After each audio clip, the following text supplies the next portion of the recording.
मूर्खाधिराज की उपाधि किसकी? तेनालीरामा की कहानी। राजा कृष्णदेव राय के दरबार में सालाना प्रतियोगिता होती थी जिसमें जीतने वाले को मूर्खाधिराज की उपाधि दी जाती थी। इस प्रतियोगिता में सभी दरबारी भाग लिया करते थे। सब इस प्रतियोगिता की उत्सुकता से प्रतीक्षा करते थे क्योंकि प्रतियोगिता जीतने वाले को 5000 सोने के सिक्के मिलते थे। हर वर्ष तेनालीरामा यह प्रतियोगिता जीत जाता था। इस वर्ष दरबारियों ने आपस में सलाह करके तेनालीरामा को इस प्रतियोगिता से दूर रखने का फैसला किया। तेनालीरामा के नौकर को रिश्वत देकर दरबारियों ने तेनालीरामा को उसके कमरे में बंद कर दिया ताकि वह प्रतियोगिता में भाग लेने के लिए दरबार न पहुंच सके। समय बीतता गया और तेनालीरामा वक्त पर राज दरबार में पहुंच न पाया। जब तक वह पहुंचा तब तक प्रतियोगिता समाप्त होने को थी। अभी प्रतियोगिता के विजेता का नाम पुकारा जाने वाला था। तभी तेनालीरामा ने दरबार में प्रवेश किया।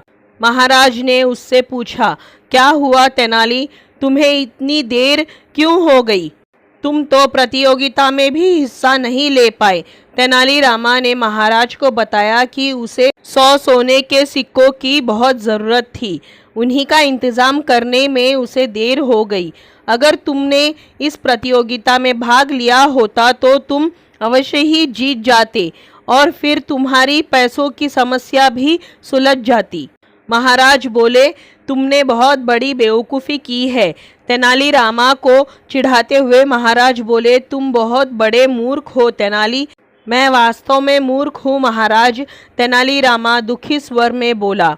तेनाली, आज तो तुमने बहुत ही बेवकूफ़ी की हरकत की है। तुम मूर्ख ही नहीं, महामूर्ख हो। तुमसे बड़ा मूर्ख मैंने आज तक नहीं देखा। महाराज लंबी सांस लेते हुए बोले, इसका मतलब मैं अपना खिताब वापस जीत गया। तेनालीरामा खुशी से उछलते हुए बोला। अब राजा कृष्णदेव राय को समझ में आया कि वे क्या बोल गए हैं, पर तीर तो कमान से निकल चुका था और महाराज अपनी गलती मानने वाले नहीं थे। अपनी भूल पर पर्दा डालते हुए महाराज कृष्णदेव राय ने इस वर्ष के मूर्खाधिराज की उपाधि भी तेनालीरामा को देने की घोषणा की।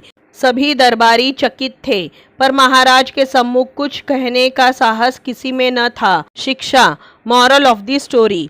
विजेता की यह पहचान होती है कि वह अपने साहस और चतुराई से हालात अपने पक्ष में कर लेता है। तो दोस्तों, ये थी तेनालीरामा की कहानी। मूर्खाधिराज की उपाधि किसकी? आपको कैसी लगी? अगर अच्छी लगी हो तो इसी तरह की कहानियों के लिए चैनल को सब्सक्राइब करें, वीडियो को लाइक करें, शेयर करें। धन्यवाद।